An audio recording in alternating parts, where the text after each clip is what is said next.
ಚಿಕ್ಕಬಳ್ಳಾಪುರ ನಗರದ ತಾಲೂಕು ಕಚೇರಿ ಮುಂದೆ ರಾಜ್ಯ ಸರ್ಕಾರಿ ಎನ್ಎಂಒಪಿಎಸ್ ನೌಕರರ ಸಂಘದಿಂದ ಕಳೆದ 10 ವರ್ಷಗಳಿಂದ ಹಳೆಯ ಪಿಂಚಣಿ ವ್ಯವಸ್ಥೆ ಮರುಸ್ಥಾಪಿಸುವ ವಿಷಯದಲ್ಲಿ ನಿರಂತರ ಹೋರಾಟ ನಡೆಸುತ್ತಿದ್ದು, ಅದಕ್ಕೆ ಕೇಂದ್ರ ಸರ್ಕಾರ ಎನ್ಎಂಒಪಿಎಸ್ ಯೋಜನೆ ಬದಲಾಯಿಸಿ ಏಕೀಕೃತ ಪಿಂಚಣಿ ಯೋಜನೆ ಜಾರಿಗೆ ತರಲು ತೀರ್ಮಾನಿಸಿದೆ.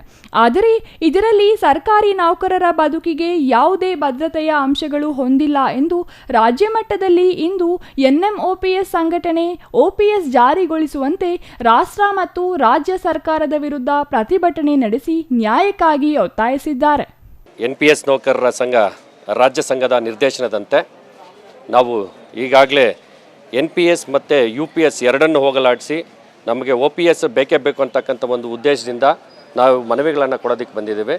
ಸೊ ನಮಗೆ ಈ ಒಂದು ನೌಕರರ ಭದ್ರತೆಯನ್ನು ಒದಗಿಸಿಕೊಡ್ತಕ್ಕಂತಹ OPS ಅನ್ನು ನಮಗೆ ನೀಡಲೇಬೇಕಂತಕ್ಕಂಥ ಒಂದು ಒತ್ತಾಯವನ್ನು ಈಗಾಗಲೇ ನಾವು ಸುಮಾರು 14 ದಿನಗಳ ಕಾಲ ಈ ಒಂದು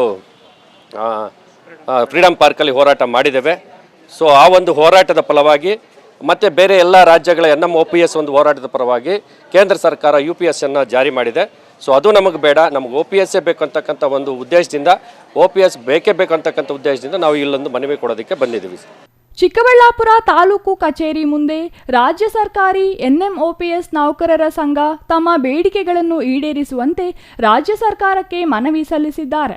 ಸರ್ಕಾರಿ ನೌಕರರ ಬೇಡಿಕೆಯ ಮನವಿ ಅಧಿಕಾರಿಗಳ ಗಮನಕ್ಕೆ ತಂದು ರಾಜ್ಯ ಸರ್ಕಾರಕ್ಕೆ ತಲುಪಿಸುವ ಕೆಲಸ ಮಾಡುವುದಾಗಿ ತಾಲೂಕು ಕಚೇರಿಯ ಶಿರಸ್ತೇದಾರ ಮಲ್ಲಿಕಾ ತಿಳಿಸಿದರು. MPS ಬೇಡ, OPS ಬೇಕು ಅಂತ ಇವತ್ತು ಮೆಮೊರಾಂಡಮ್ ತಂದು ಕೊಟ್ಟಿದ್ದಾರೆ.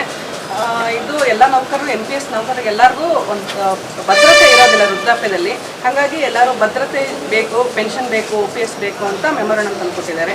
ನಾವು ಇದನ್ನು ಸಾಹೇಬರ ಗಮನಕ್ಕೆ ತಗೊಂಡ್ಬಂದು ಗೌರ್ಮೆಂಟ್ ಸರ್ಕಾರಕ್ಕೆ ಕಳಿಸ್ಕೊಡ್ತೀವಿ.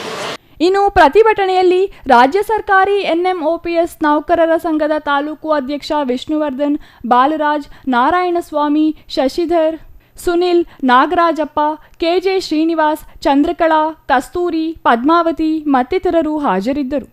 Nandakumar, CTV news, Chikkaballapur.